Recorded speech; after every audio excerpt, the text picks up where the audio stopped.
ماں کے دودھ کا اثر، علی المرتضیٰ کے خون کی تاثیر، رسول اللہ صلی اللہ علیہ وسلم کے کندھوں پہ بیٹھنے والا۔ ایک دن حضور نے امام حسین رضی اللہ تعالیٰ عنہ کے ہاتھ پکڑ لیے اور ان کے پاؤں اپنے پاؤں پہ رکھے اور پھر فرمایا بیٹے آگے بڑھو، اور ان کے پاؤں حضور کی پنڈلیوں پہ آئے۔ پھر کہا بیٹے اور آگے بڑھو، حتیٰ کہ ان کے پاؤں حضور کی رانوں پہ آئے۔ پھر فرمایا بیٹا اور آگے بڑھو، تو ان کے پاؤں حضور کے مبارک بطن اقدس پہ آئے۔ پھر بازوؤں کو کھینچ کے اپنے قریب کیا اور حسین ابن علی کے منہ میں اپنی زبان رکھ دی، اور وہ اس طرح چوس رہے تھے جس طرح کھجور چوسی جاتی ہے۔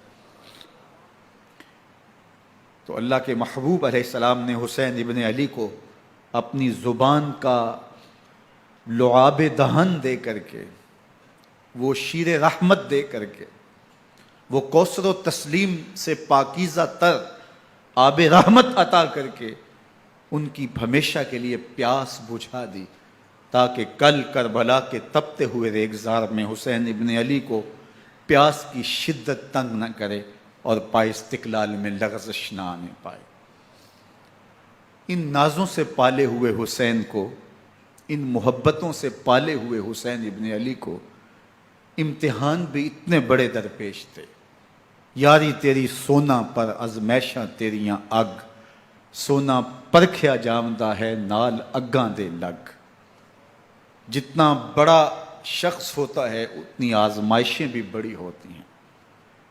پیغمبر رحمت کی آغوش میں کھیلنے والا، حجرہ فاطمہ کا جانشین، مصلی رسول کا وارث، منبر رسول صلی اللہ علیہ وآلہ وسلم پر حضور کے مبارک پہلو اور گود میں بیٹھنے والا حسین، حضور کی زبان چوسنے والا حسین، حضور کے کندھوں پہ سواری کرنے والا حسین، آقا کریم علیہ الصلوۃ والسلام کے مبارک سجدے کی حالت کے اندر حضور کی پشت پہ کھیلنے والا حسین، جس حسین کا دروازہ مسجد نبوی کے اندر کھلتا تھا اور یزید کی کرتوتوں کے چشمدید گواہ تھے۔ یزید جب تخت نشین ہوتا ہے تو اسے یہ فکر ہوتی ہے کہ امام حسین، عبداللہ بن زبیر، عبداللہ بن عمر، عبداللہ ابن عباس یہ میری بیعت کریں، اور وہ ولید بن عقبہ کو لکھتا ہے کہ ہر صورت میں ان کی بیعت لو، اور اگر بیعت نہ دیں تو سختی کرو۔ حضرت امام حسین رضی اللہ تعالی عنہ کو بلاوا آتا ہے کہ آپ کو دارالامارت میں گورنر ہاؤس میں بلایا جا رہا ہے۔ ولید بن عقبہ کا پیغام آپ کو پہنچتا ہے۔ آپ اس وقت فرماتے ہیں کہ اس وقت جو پیغام پہنچا ہے وہ کسی خطرے سے خالی نہیں ہے، تو کچھ سواروں کو ساتھ لیا، کہا تم دارالامارت کے باہر کھڑے رہنا، اگر میری آواز بلند ہوئی تو اندر آ جانا، ورنہ تم انتظار کرنا۔ آپ اندر گئے۔ ولید بن عقبہ نے مروان کو بھی بلایا تھا۔ مروان بن حکم یہ گورنر مدینہ ولید سے پہلے رہ چکا ہے، تو اس نے مشورہ دیا کہ سختی کی جائے۔ خیر ولید بن عقبہ نے کہا کہ یہ خط ہے، حضرت امیر معاویہ کا انتقال ہو گیا اور یزید تخت نشین ہوا ہے، لہٰذا وہ آپ سے بیعت کا مطالبہ کرتا ہے۔ تو حضرت امام حسین رضی اللہ تعالیٰ عنہ نے فرمایا کہ میرے جیسا شخص یوں چھپ کے بیعت نہیں کر سکتا، اور آپ واپس پلٹے۔ مروان بن حکم نے ولید بن عقبہ کو کہا کہ یہ موقع ہے جانے نہ دیا جائے، اگر یہ نکل گئے تو دوبارہ تم قابو نہیں پا سکو گے، اور انہیں یہیں قتل کر دیا جائے۔ حضرت امام حسین رضی اللہ تعالیٰ عنہ نے یہ بات سن لی۔ کہتے ہیں حضرت امام حسین انہی قدموں کے بل واپس پلٹے اور مروان بن حکم سے مخاطب ہو کے کہا، مروان کیا بول رہا ہے؟ وہ خاموش ہو گیا۔ فرمایا تو جانتا نہیں ہم کون ہیں؟ آنا حسین ابن علی ابن ابی طالب، میں حسین ہوں، میں علی کا بیٹا ہوں۔ ہمارے گھر میں قرآن اترتا رہا ہے، وحی کا نزول ہوتا رہا ہے، اور یزید فاسق ہے، فاجر ہے، مسلمانوں کا قاتل ہے اور شرابی ہے۔ میں ڈنکے کی چوٹ پہ یزید کی بیعت سے انکار کرتا ہوں۔ بس حیدری کچھار سے محمدی شیر نکل آیا ہے.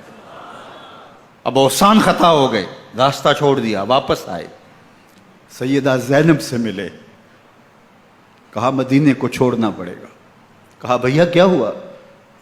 کہا یزید بیعت لینے پہ مصر ہے اور میں کسی صورت بھی بیعت نہیں کروں گا. رسول اللہ کا مدینہ ہمارے خون سے لالہ زار بنے گا. میں نہیں چاہتا کہ حضور کے شہر نور کی حرمت پامال ہو. دوستو وہ کیسا منظر ہوگا جب حسین ابن علی نے آخری حاضری حضور کے روضے پہ دی ہو.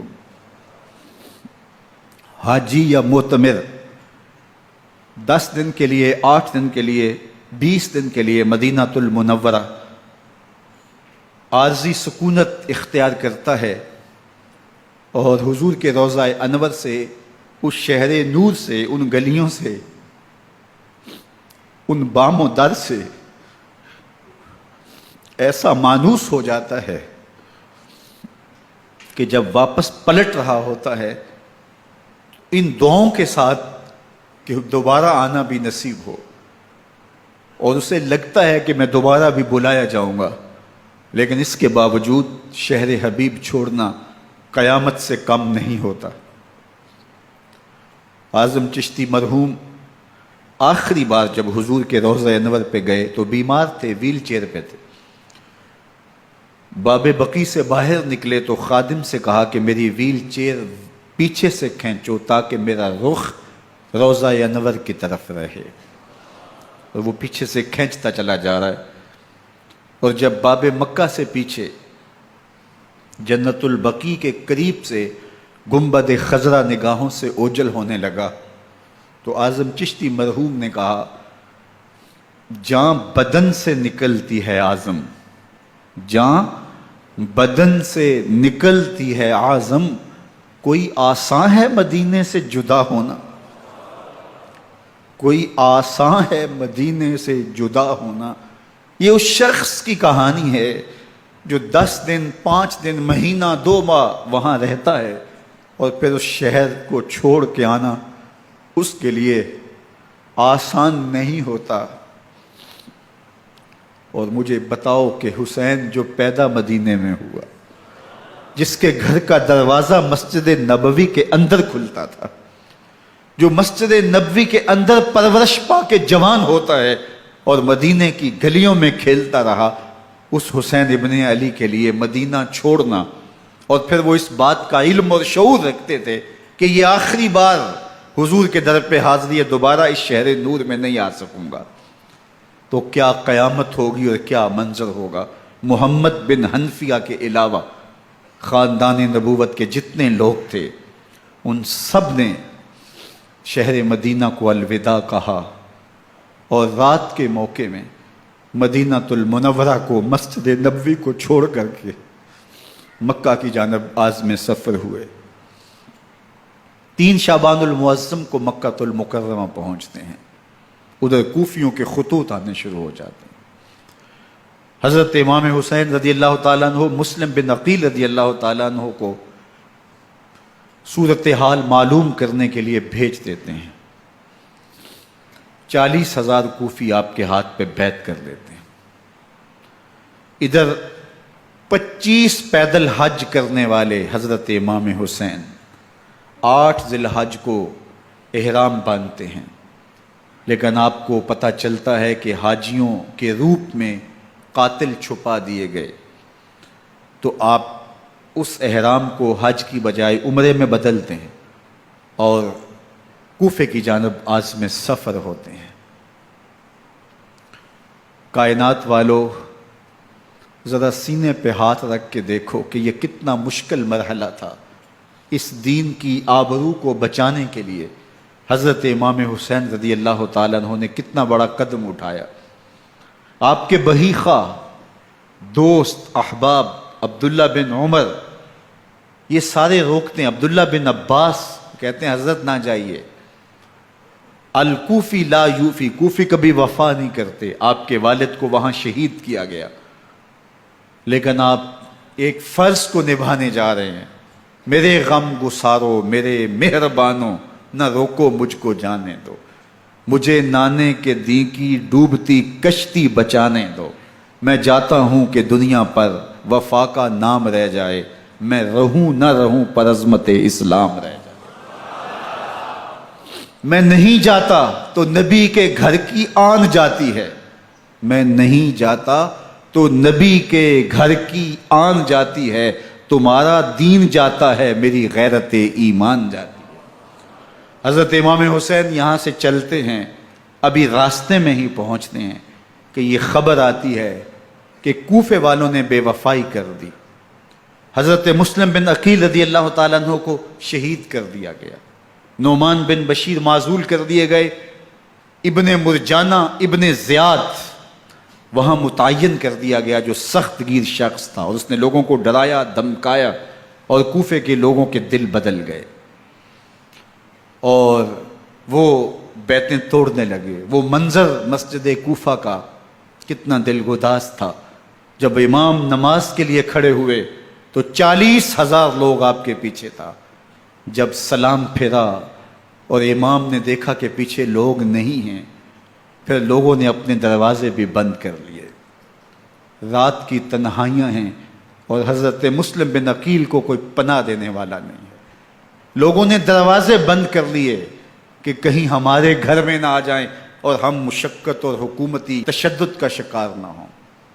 کتنا دردناک لمحہ ہے حضرت مسلم بن عقیل رضی اللہ تعالیٰ عنہ پہ، اور پھر حضرت مسلم بن عقیل بے دردی سے شہید کر دیے جاتے ہیں۔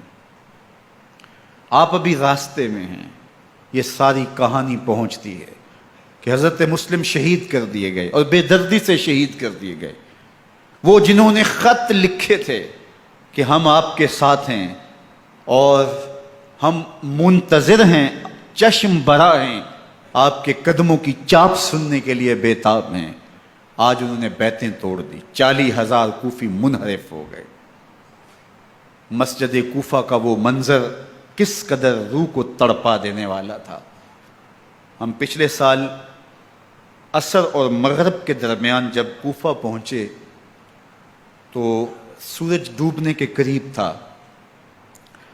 میں نے اپنی زندگی میں اتنا اداس موسم کہیں نہیں دیکھا جتنا اداس موسم کوفے میں دیکھا۔